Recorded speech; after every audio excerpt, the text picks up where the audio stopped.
Well, let's get to our big guest, the guy himself who will be looking at cap situations in the draft and more, the GM of the Montreal Canadiens. Our next guest is a Montreal native. He is the pride of Middlebury College, a Hall of Famer in the athletics department, and he spent 24 years as an NHL player agent before becoming the 18th general manager of the Montreal Canadiens in January. He is Kent Hughes. Kent, welcome to the DFO Rundown. How you doing? Good, Frank. Thanks for having me. Yeah, really glad to have you. I know it's been a crazy few months, last 6+ months for you as you now get set for the draft to be hosted in Montreal in less than 2 weeks' time. Just wanted to ask to start, to make the transition to this role, what's it been like for you? Has it met your expectations? Has it been different? Has it exceeded them? What's it been like? It's been a whirlwind for sure. The first 8 weeks were kind of drinking out of a fire hose, so to speak. But it's met my expectations and then some. It's not hard to get out of bed early, stay up late, getting work done. It's been very energizing for me, very exciting. We've got a lot of work to do, but as I said, it's just exciting to get up in the morning and get to work at it. As you went through the process here, I think you had said that it was going to be difficult for you to leave your business and join just any team. But being from Montreal and knowing the pride of the franchise and the history and everything that's been part of it, to be now in that chair, has that part sunk in? Are you used to that yet? I'm getting there. I think, listen, you grew up in Montreal. I think everybody knows to some degree, anybody involved in hockey, what hockey means to Montreal and what the Canadiens mean to Montreal. I certainly did growing up, but it was definitely still an eye opener when you take the job and you just understand the extent of it, just how passionate they are. And I think especially with everything that went on with Carey Price and Guy Lafleur this year, it just almost drove it home. It was very, very unique. And even for someone like, I can remember sitting with Jeff Gorton in towards the end of the year. And, he's been worked for Boston and New York, 2 original 6 franchises. It wasn't like he was in a second tier hockey market. And he's elbowing me at the end of the year saying, we're in last place. We're getting a standing ovation. What is going on here? So yeah, it's been great. Love it. Kent, I was just in Montreal last weekend for F1. And obviously, there's lots to talk about that. But of course, in a few weeks, the Habs have the number 1 overall pick, which is very rare to have the number 1 overall pick if you're the Habs. But then to have it when you're hosting the draft and taxi drivers, bartenders, hotel guys, like they're all so fired up talking about it. How exciting is that? But also, is there added pressure, do you find? And how will you be able to protect that number 1 overall pick from the glare and maybe unrealistic expectations that might be heaped upon their young shoulders? Well, I don't know if there's extra pressure having number 1. I think, a lot of people have made that comment. Glad it's your choice, not ours. I always think it's great to have choice, right? If you're sitting at 2 or 3, you're letting other people dictate your circumstances. The pressure of it, listen, we're going to make a choice that we hope is the right choice here. And we're continuing to do everything we can to make sure we do make the right choice.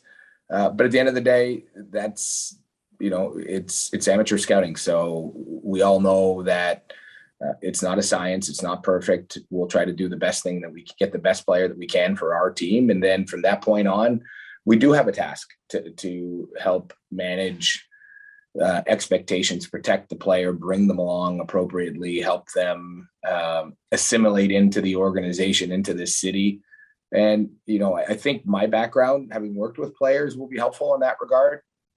Just because over the years, I've had players call and talk about any number of issues in terms of the pressure of dealing with their circumstances in whatever market that would be. And I actually spoke with Carey Price at one point this year and just said, look back at your experience here and, as an organization, knowing what and the pressure that comes with being Carey Price in Montreal, what would you suggest? that we could do to make it easier for the next Carey Price. So he had some interesting insights, and we're going to do everything that we can to protect him. And it starts too with a good coaching staff and a good locker room, which I think we do have. Ken, regardless of the player you pick, when you consider that all these players have played fewer games than most others would have played before getting there, is there more of an opportunity to look? And when we look at the history of teenagers in the NHL, there's just very few of them that have a big impact early on, right? Like, it's a tough league at 18 and 19. If there was ever a time, I know Eric Johnson, I think, would be the last number one overall pick who didn't come to the NHL. How do you weigh that? Like, is there an opportunity to be more patient now, do you feel, than there would be in another year? I think I'm sure the Montreal fan base would absolutely want the number one pick to be in Montreal next season. I think in as far as management's concerned, we're going to make the right decision for that player's development, just like every other player that we have coming. We've got some good young D that are coming, and we're going to make the decisions that we think are best to ensure that they're the best player at 22, 23, 24, as opposed to who can be the best at 18 or 20. So that is a decision that we'll make as we move through training camp. I know you rely on your amateur scouts to help make the decision. Do you feel like, Kent, you have any leg up at all with this draft class, having your son, play against a lot of this top competition? And if our listeners didn't know, Kent's son, Jack, is projected to be a first-round pick, a late first-round pick. You've seen a lot of these players, as they've kind of grown up. Does that help you at all? I think it does. This group and next, to be perfectly honest, because I coached the last 5 years with an 05 age group. Once my kids were done youth hockey, at least the local youth hockey, I continued to do it. So with a really good team that traveled and played most of the best teams in North America. I don't know everybody, but I am also a big fan or believer in familiarity when it comes to amateur scouting, that in a capsule and in a moment, any one player can be great or have a poor weekend or a poor stretch. So the longer runway you have to evaluate and understand a hockey player and understand the circumstances that they're playing in, I think the better off you are. And I think today's day and age, to be perfectly honest, you have the benefit that they didn't have 10 or 15 years ago to go back. We're watching video from 2 years ago, just trying to see how players tracked and what maybe they had or didn't have in their game that they do now. You mentioned runway. We're now less than 2 weeks away. I know you said previously that you are going to use every moment and every data point available to make your decision. Have you guys made a decision? Do you know who you're taking yet? Nope. And that is not a a tactic. It's truthful. We're again, I said we would use all of that time, and in the interim, we didn't expect the scouts to come and say, this is our guy unequivocally. So we've asked them to go back and watch, and we're watching. And if we see something, we're asking them to watch more or look into it. So, Ken, how do you balance? Is there a risk of overthinking it at times? Like, everybody expresses their opinion, and you want scouts to be very strong and adamant in their beliefs. But sometimes, over time, I've seen players who are top ranked players, and then at the end, people kind of start focusing on what they don't do rather than what they do. How do you ensure that your guys are focused more on, hey, this is what we like about the players, maybe more so than what we don't like? I think that's critical. I can remember early on in my the agency days, talking to a very experienced scout who's still at it and very well known. And he said, we look for everything they do right when they're 16 and everything they do wrong when they're 17. So no, we're I always felt when we were trying to find players at an earlier age that it was usually what they did better than everybody else that allowed them to have success at the next level. It wasn't necessarily the player that was just great at, they were really good at everything. I think as you move up in the ranks from Pee Wee to Bantam and Bantam to midget and into junior hockey, there's always that guy that was really good that just can't make that leap because he didn't have a differentiating aspect to his game. So no, we're looking at what they do. We're trying to figure out the challenges that they would have to continue to have success at the next level. And then you kind of get into, how willing are they to learn? How capable are they of learning? Because that's, to me, in hockey, it's such a fast sport. And you go from offense to defense so quickly. You can play in the neutral zone, offensive zone. So there's just, I think it's a very reactive game. It's a very instinctive game.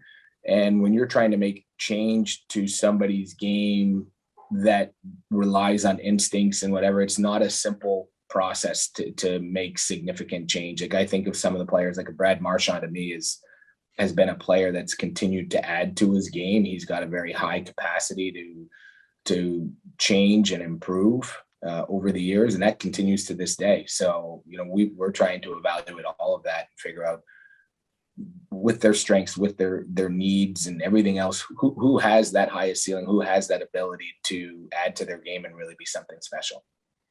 And Ken, I want to go back to being, you're an NHL GM, but first and foremost, you're a dad. And I know you've been through the draft process with Riley already in 2018, and now you have your son. Well, will you go? Can you move away from the table when your son's drafted? How's that going to work? Because it's such a special dynamic, and like, you're a father first, like the pride you would have for your son when he gets drafted. I can't imagine what it'd be like. So, have you thought that through yet? And I would, if Ken Hughes stands up at the Montreal Canadiens table when his son gets drafted by a rival team, I don't think anyone would complain. Like, they'd say, "Hey, there's dad." I hope not. I plan to. Hopefully we're not on opposite ends of the floor at that point in time. But yeah, I mean, we'll obviously, I need to stay focused on what we have to do, and hopefully he's not getting drafted right before or right after one of our picks. But certainly I'm proud of him. I'm proud of all of my kids, and they put a lot of hard work into it. And like anything else, I think when there's something that you put a lot of work into, this is a moment to be excited, but it's like a quick moment, and then you got to move on. And that's kind of the message I've always tried to relay to our clients, but also my kids, that I think it was Joe Sakic, but I remember this years ago, he had a quote, something to the effect of, "I spent the first half of my career trying to prove that I belonged, and I spent the second half of my career trying to prove I still belong." So, coming from a Hall of Famer, I've always said to our kids, like, you just got to get better. Like, there's no substitute for that. So we'll be really excited for him to be drafted, very proud of him. And I think he knows that's now all of a sudden he's continuing to work on his game, but for some specific team. This may sound like an odd question, Kent, but you have 10 picks in the first 4 rounds. Is there a such thing as too many? Will you draft 10 players, or do you envision potentially making trades to not select quite as many? I think we'll look at options, including consolidating or moving up, or moving out, any number of things as you move through. I think it's a dynamic process, so it's hard to say exactly how that's going to take place until it does. But yeah, we're definitely going to explore options here. I wanted to ask about Carey Price. Where does he stand at the moment? And we all saw the trade for Shea Weber, and the to move off of that contract and be able to get out of LTIR space is such a key in terms of accruing and going through your year a lot easier or smoothly on the cap. I think some people saw that and said, well, maybe the Canadiens have an idea now that Carey Price will be available to start the season. If you already have one guy in LTIR, what's the difference at that point? What can you tell us in terms of an update on where Carey stands at the moment? Honestly, I can't give more of an update than what I have, because it's what we know. I think time, to be perfectly honest, is going to be what dictates what happens with Carey.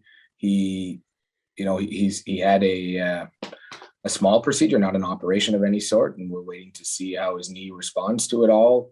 We're hopeful, but at the end of the day, our concern, it's not if you're already in LTIR, then what's the big deal? It's really the significance of how deep you are in LTIR that was of concern to us. And without knowing unequivocally what was going to happen with Carey, we felt it was the prudent move to be able to move Shea's contract if we could, without having to pay too big of a price to do it. And instead, we're happy to get a winger that we think can help us.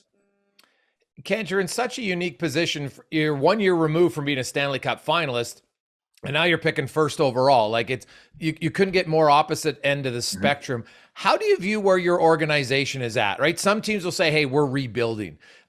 It would seem odd that 1 year removed from a Stanley Cup final that a team's a rebuild. How do you balance, and where do you view your organization at right now? I think I've used the term, and I think people have accused me of using it to avoid or an expression instead of the term rebuild, retool, and saying, hey, we're trying to put a team together that can win on a consistent basis. And to be perfectly honest, I think in today's game, you can go, I mean, it's probably unusual to go from Stanley Cup finalists to last place. And I think, you're missing Shea Weber and Carey Price in particular due to injury, which would trigger that. And I think we lost the most number of man games in an NHL season this year in history. So we were certainly dealt some challenges that, hard to have projected going into this season. So do I think the team that we started the year with was the 32nd place team? No question at all that if we were healthy, this was a better team. We also have cap issues that we had to address. And, we traded out a lot of money, and we're still looking to create more flexibility. So there's certainly that component too, like any other team, that you get to a point with players progressing and other players on significant contracts that you just run into a cap problem. And so do I think we're in a position, what the expression that I've used is to put a team on the ice that can win on a consistent basis year in, year out. Pittsburgh's done that for 16 years straight, where they've made the playoffs. They've won 3 cups. They lost in a Stanley Cup final. Boston's had a pretty good stretch here, minus 1 year. I don't think we're in that position right now. We're ready to compete consistently, and so our objective is to continue to build towards that. I can't give you a timeline because things change quickly, or can change quickly, but I don't believe that we're there yet. Kent, we always like to wrap things up with rapid fire. The only rule is you have to answer the question. All right, okay. So we'll have a little fun. What about the GM job is different than you perceived or projected it to be?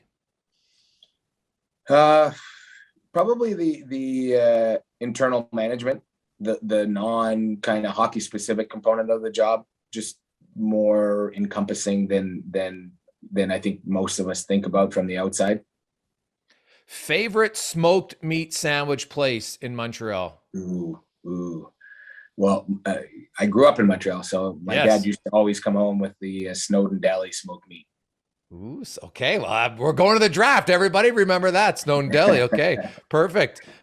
You added an analytics department. What is your main priority that you hope to achieve from your analytics internal group?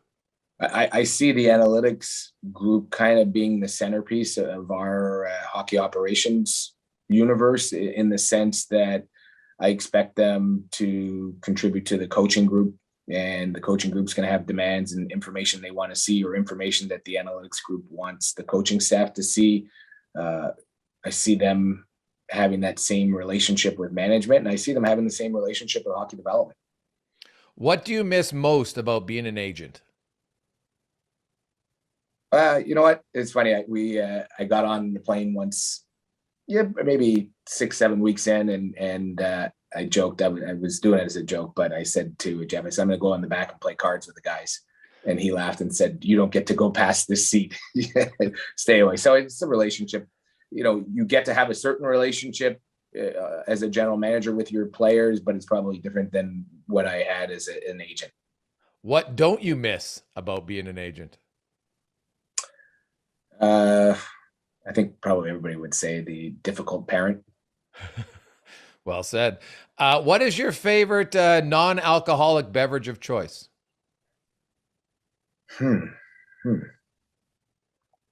Probably soda water. Okay. And if Kent Hughes is celebrating maybe a Stanley Cup victory or just a big achievement, what is your cocktail of choice? Molson. He has to say that. Smart guy.